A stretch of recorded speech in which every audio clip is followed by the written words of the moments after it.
Hello everybody and welcome for a quick look around the engine room of the C-Kip 46 to give you an idea of what's down here, how easy it might be to work down here, etc. What we'll do is we'll start in the port forward corner here. So as you can see, quite a lot of space right out in the corner there. You could perhaps get one or two extras in there if you wanted.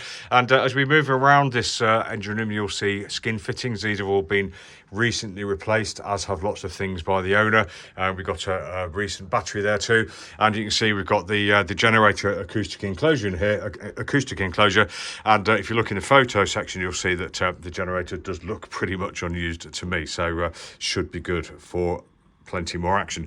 Now I'm just sitting looking down midships here, so we've got quite a deep well between these two forward aft longitudinals, which will probably form part of the strength of this boat along with her keel. And we can see we've got a watertight subdivided there, which also will produce a thwartship strength, and another one here. So nice and easy to climb over though. Headroom here is quite low, so I'm 5'9", I'm squatted down and I would have 3 or 4 inches above my head, but plenty of room for the engineers to certainly do their checks at sea, for the owners to do their checks at sea. Or as you can see, we have got these soft patches above us where we can open up the engine room to the saloon to give us access to the engines, which is really nice, and I hope the engineers will thank you for it. Just moving over to the starboard side down here, and I'll just move slightly aft. You can see we've got another quite an open area in there, and we've got various hoses, skin fittings, etc., doing their job.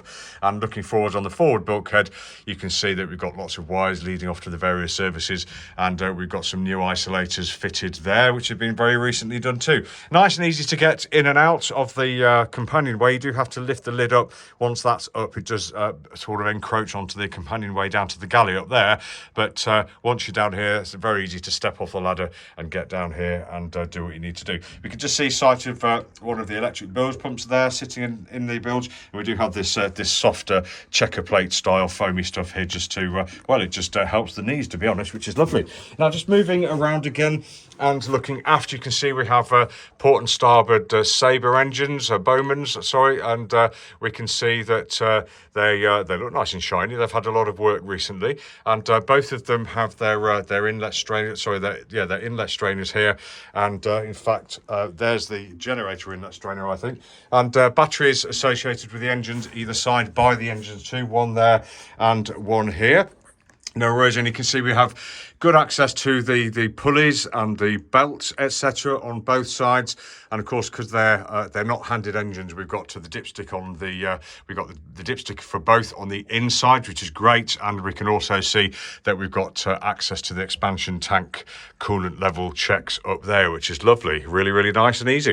If we just hop over and get into the afterwell, gets a little bit darker down here.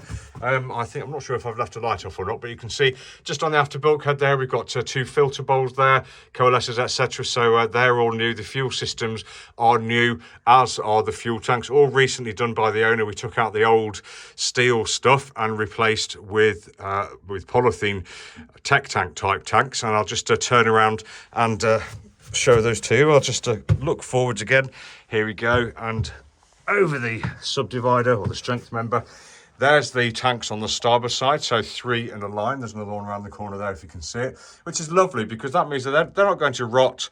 They're in line, and if you shine a torch on them, we should be able to get a manual idea of what's in them as well, and maybe they might be even easier to clean.